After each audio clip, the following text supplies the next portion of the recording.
Hello, my name is Takenouchi. I'm a Japanese freelance journalist and I'm a single mother with a 4-year-old boy. Today, I would like to talk about what is going on in Japan, especially in Fukushima, focusing on children's health hazards. And first of all, maybe my name Takenouchi is quite hard to remember, but please remember the title of my blog, Save Kids Japan. In this blog, I wrote everything I wanted to tell you today. So after watching this video, please check out my blog. Right now in Japan, amazing thing is going on. The government of Japan is trying to return the Fukushima residents back to the contaminated area. Okay, this is quite a recent news, and in February 2014, Japan ETHOS went into full swing. Let me tell you what is going on. Reconstruction Agency announced radiation risk communication package toward residents. Return of Fukushima.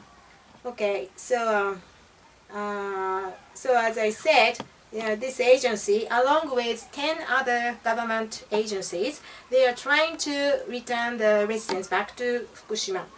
And additional 50 billion yen, approximately $500 million, and 100 billion yen, approximately $1 billion US dollars, were already allocated for lifting evacuation zones.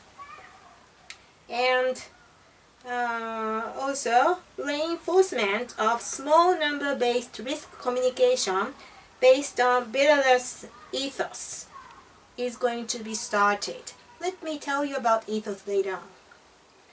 And basic information on radiation risk by 11 related agencies citing UNSCARE. This is a scientific committee in the UN on radiation protection. UNSCARE evaluation, no prospect to see any increase of health impacts among residents and most workers in the future. Actually, I visited UNSCARE in June 2013, telling them about the already emerged health hazards in Fukushima. And I gave them a letter of 50 or 60 pages to them as well, but they, quite sadly, they totally ignore my report. I also told my followers on my Twitter to send letters to the United Nations, especially to UNSCARE. And I think dozens of people, or maybe hundreds, have sent out the emails telling the UN what is going on in Japan, in East Japan, especially in Fukushima. But seems like they totally ignore the health hazards, which is actually happening in Japan. That is quite sad. And on February 19th, 2014, memorandum was concluded between President of Fukushima Medical University and Mr. Jack Rochelle, ICRP Vice Chairman. Okay, Fukushima Medical University is the university where they conduct the thyroid examination on all the Fukushima children. And let me tell you about the issue later. And also, Mr. Jack Rochelle, he is an ICLP Vice Chairman, and at the same time, he is the director of CEPN, which had conducted Belarus ETHOS. I'll tell you in later pages. Okay, by the way, let me tell you why I am on this video, because I am now currently accused for criminal contempt. And I was really astounded when I heard this news from Fukushima police. One day I got a phone call, that was in the end of January. I was told that Ms. Ryoko Ando. She is a director of Fukushima ETHOS. She accused me, she filed accusation to the Fukushima police against me for the following one single tweet. And let me read the tweet itself. Okay, this is my account, Mari Takenouchi, @Mari's contact. Let me read it to you. Common points of the two criminals of the century. Yasuhiro Nakasone, who introduced nuclear power to Japan. I've never thought that Japan 2011 could be so worn out. And Ryoko Ando, government-side citizen activist, who leads ETHOS that has been conducting human experiments. What a world are we seeing 67 years after the war, on the day of Nagasaki? Let me explain briefly. Yasuhiro Nakasone is the politician who introduced nuclear budget for the first time in Japan. And it was in 1954, and right after the Bikini nuclear test incident. There were dozens of fishermen who got exposed to radiation because of the US nuclear testing. And while the people's campaign against nuke was mounting, Mr. Nakasone introduced the nuclear power budget, and under the strategy such as poison could conquer another poison. This strategy was created by a media person who was working for Yomiuri newspaper and Nippon TV, and this strategy was also actually consulted with a CIA agent, and this is a historical fact. And so that was Mr. Nakasone. But I was really surprised when I heard about his interview article after the Fukushima nuclear accident. He said this thing: I thought he felt more responsible on his own deeds. He was the very person who introduced nuclear power to Japan, and there are so many people suffering now in East Japan. And how could he, he just pretend that he has nothing to do with this nuclear accident. And he was saying this lie, and I was like, I felt strong resentment against this.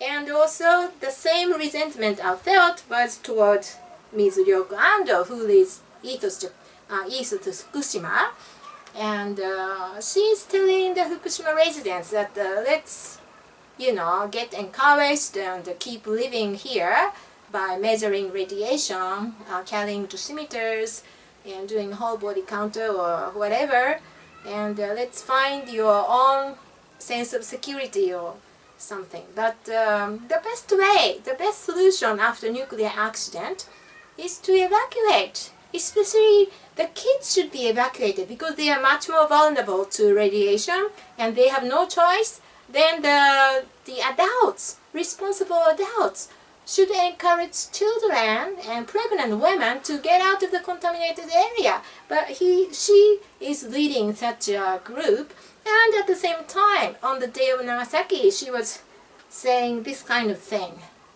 And I thought there was some common points between Mr. Nakasone and Ms. Ryoko Ando.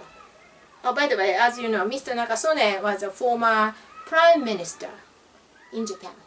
And this is a different story, but Mr. Nakasone once built a comfort station when he was in the Navy during the war. And okay, that was another story, but I just wanted to add. Because I was also working on comfort women issue some years ago. Anyway, so let me tell you more about ETHOS. Actually, ETHOS was first conducted in Belarus from 1996 to 2001. It was led by Mr. Jacques Rochelle, a French economist, and as I said, he is now a vice chairman of ICLP. And he even used to work at CEA, Atomic Energy Commission in France. And he's also a director of CEPN, which leads ETHOS project, And this CEPN is supposed to be an NGO, but it is actually funded by French nuclear lobbies such as CEA, EDF, IRSN, and Kojima, now Areva. And the most important thing is, after the ETHOS project, and they say that the ETHOS project finished quite successfully, but actually in the final meeting, the final speaker of the meeting, she was a pediatrician, local pediatrician, and she said the number of kids who were seriously ill and hospitalized went up 10 times after ETHOS project. This is the most important thing. Children's health must be protected most, but ETHOS project was eyeing on some economical aspect or cultural aspect, social aspect, and blah blah blah, and they were ignoring the most important factor, children's health. And now Fukushima ETHOS started since 2011 after the nuclear accident. And the director is, as I said many times, Ms. Ryoko Ando. She's the accuser of my case right now. And Jack Rochelle, the same person, was invited to Japan. And actually, he was a speaker at Cabinet Office, Japanese Government Cabinet Office in November 2011. And prior to that, he was even invited to Hiroshima, speaking about ETHOS in 2000. But according to Ms. Ando, she said she came up with the idea ETHOS, and she came up with even the name ETHOS by herself. And then afterwards, she encountered Mr. Jack Rochelle. And I thought this story sounded quite unnatural. And I don't know the truth about this, but anyway, I became quite skeptical after listening to her story. I mean, reading her story on some blog.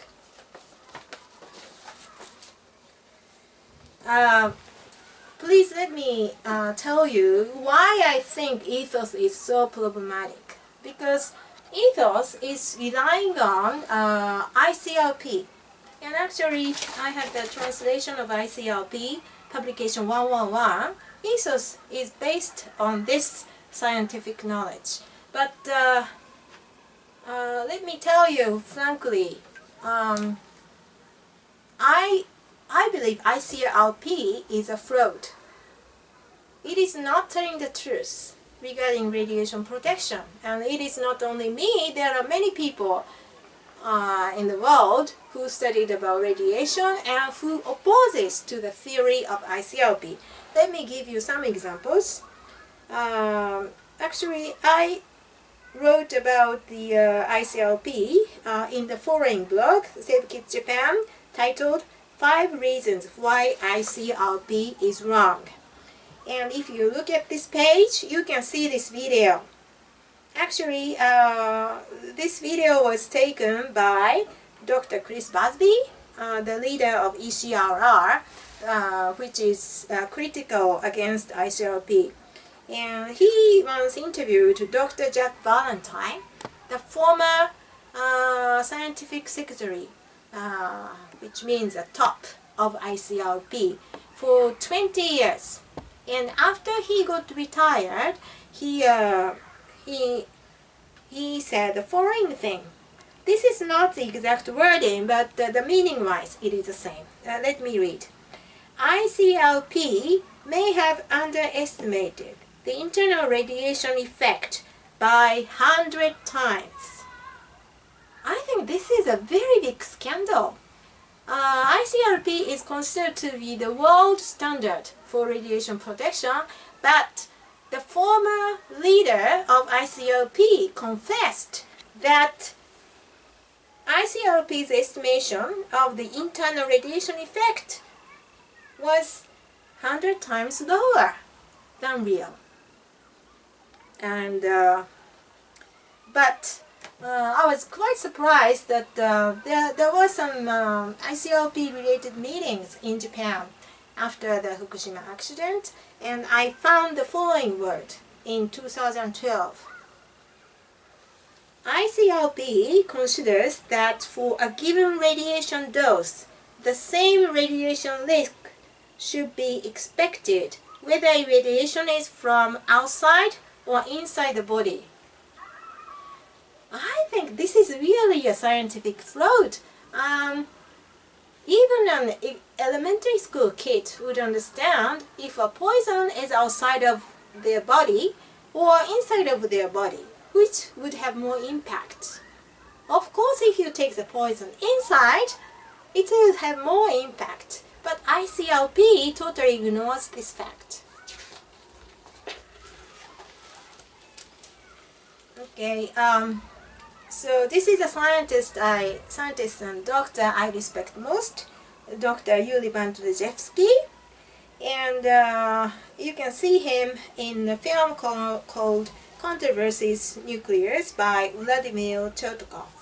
And also you can type in his name, then you can find his thesis on the internet. For example, Bandrzejewski 2003, Swiss Weekly something, or Bandrzejewski 2009. You can find some of his thesis, and also yeah, here I just printed out. This is a Swiss Medical Weekly by Dr. Yuri Bandrzejewski, Chronic cesium-137 incorporation in children's organs.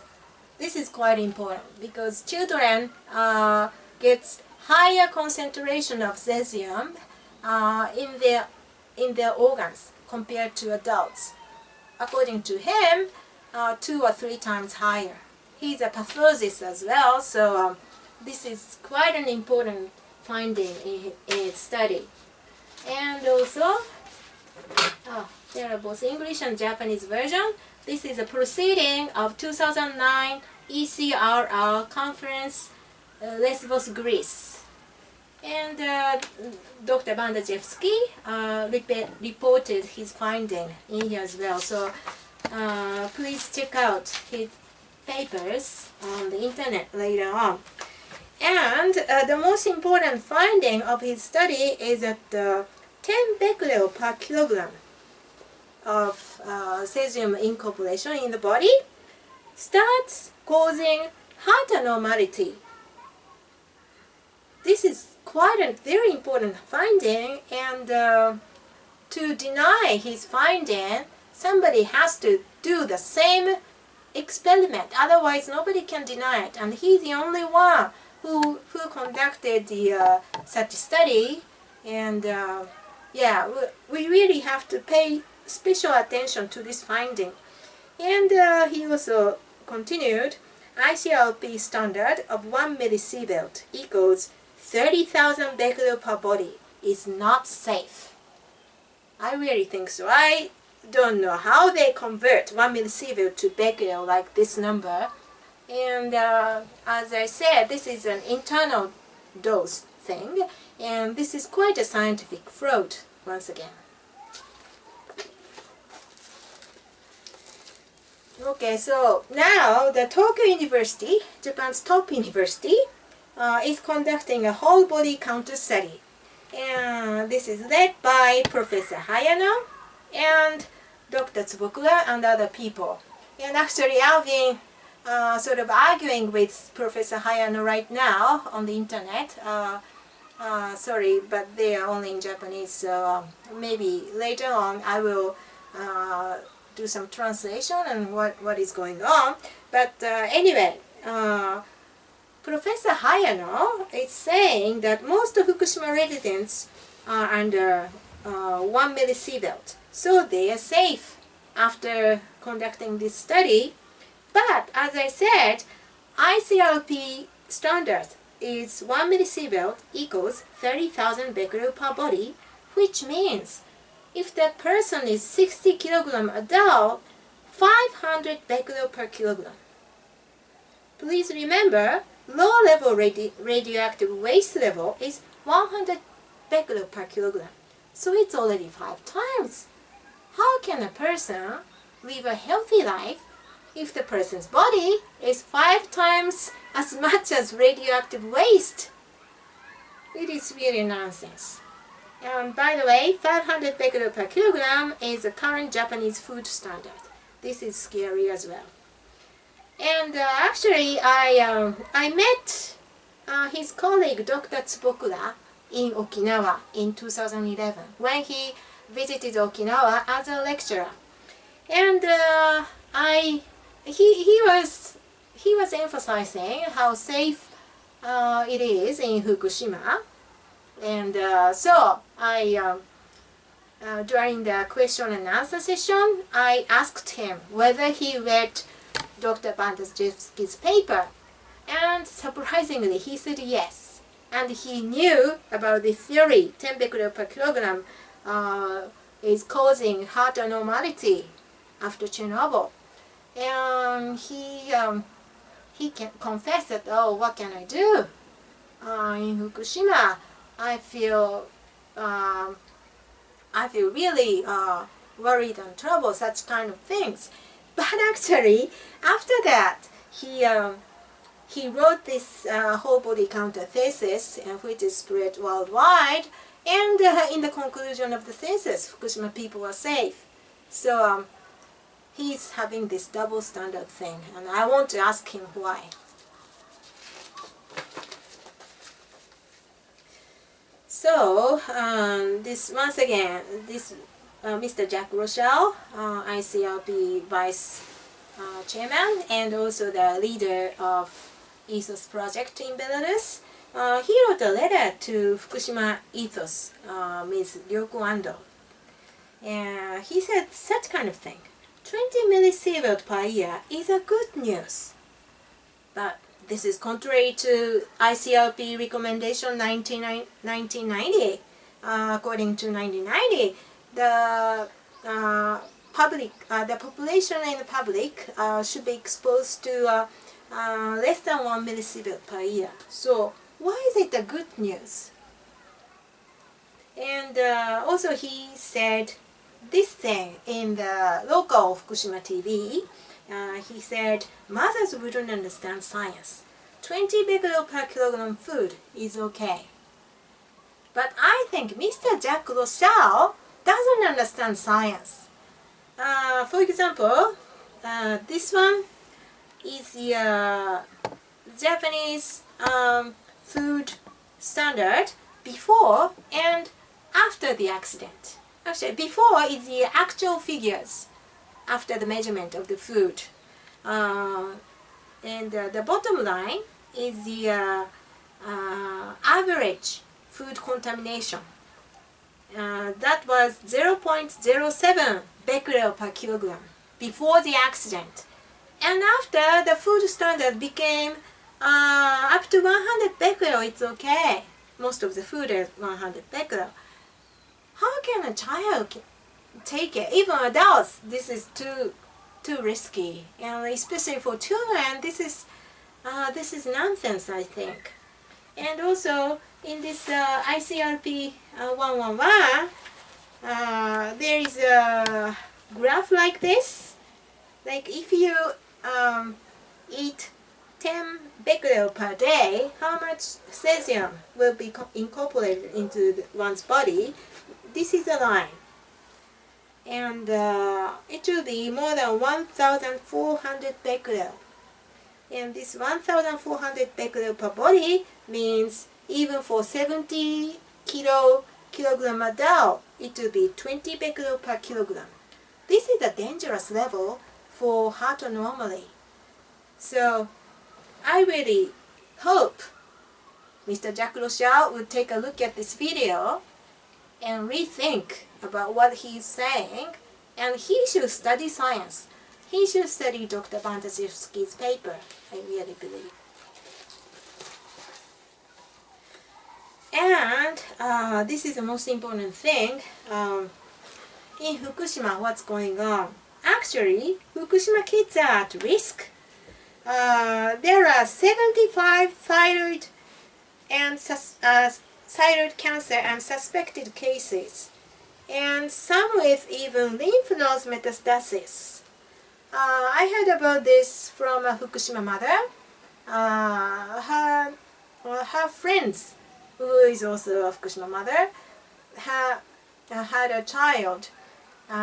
She found her child having this thyroid cancer quite suddenly, and they went to the Fukushima Medical University to have the surgery, and then on the same day another child was waiting for the surgery, and both of them were found to have metastasis in their lymph nodes. That is really shocking. And I made a phone call to Fukushima Medical University, and I asked them, aren't you going to announce this metastasis problem? And then they said, oh, cancer metastasis problem is a personal information, private information, so we cannot announce it publicly. And I was really confused, because Fukushima Medical University is saying that the thyroid cancer is curable, and after the operation people can live long or whatever.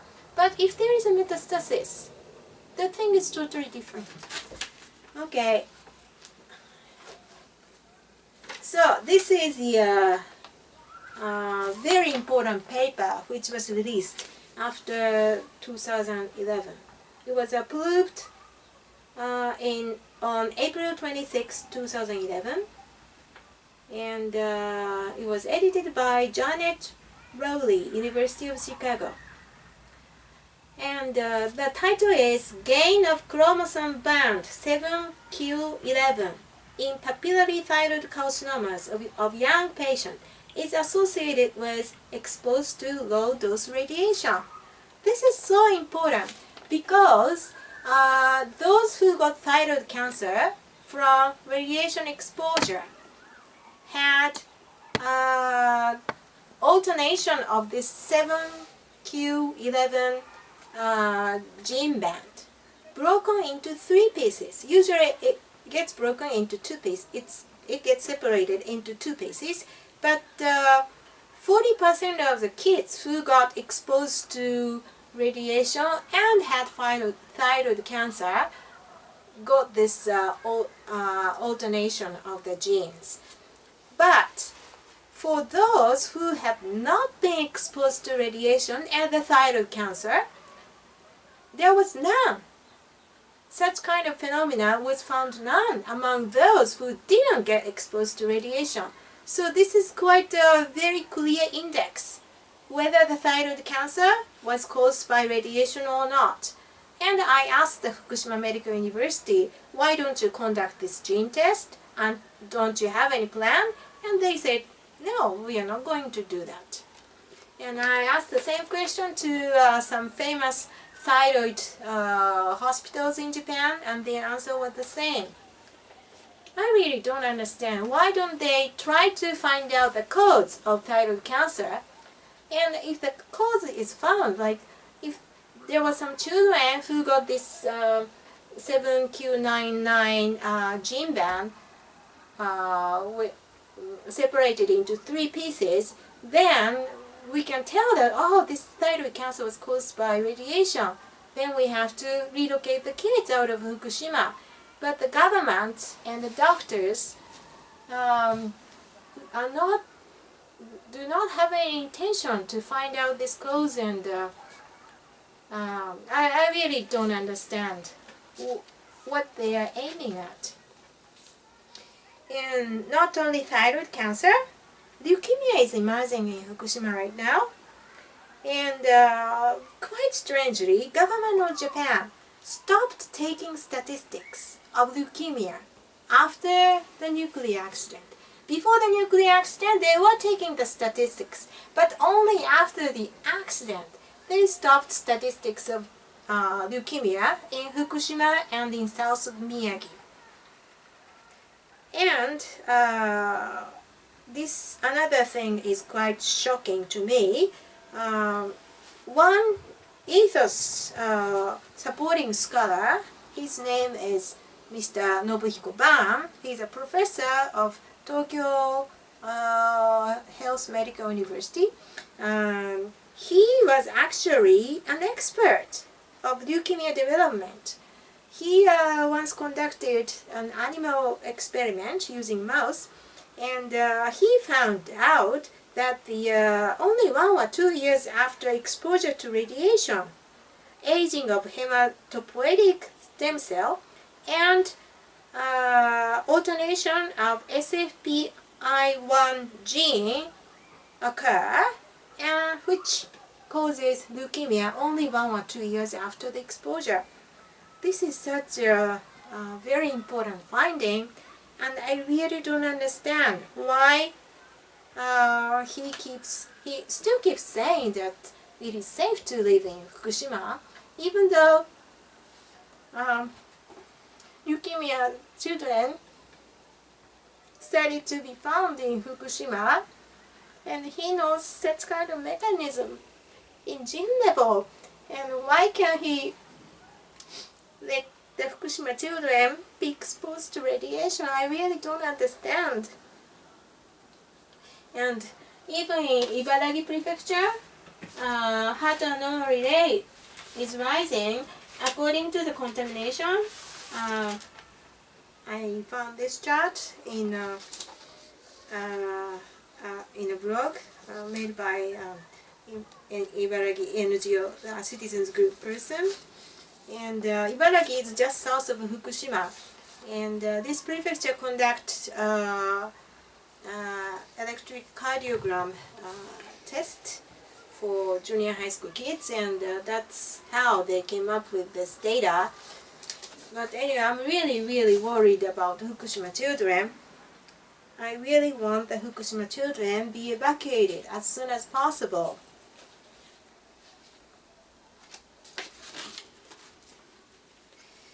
And yeah, finally, please check out my blog Save Kids Japan. There I started a petition campaign, and I created the English petition campaign. Actually, my American friend created a petition campaign in English first, and it is called ETHOS petition. And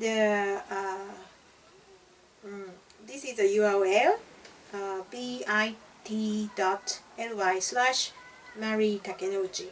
And if you cannot remember this URL, please type in Save Kids Japan, and you can find the petition. They are in my blog pages. And yeah, finally, let me tell you something. So,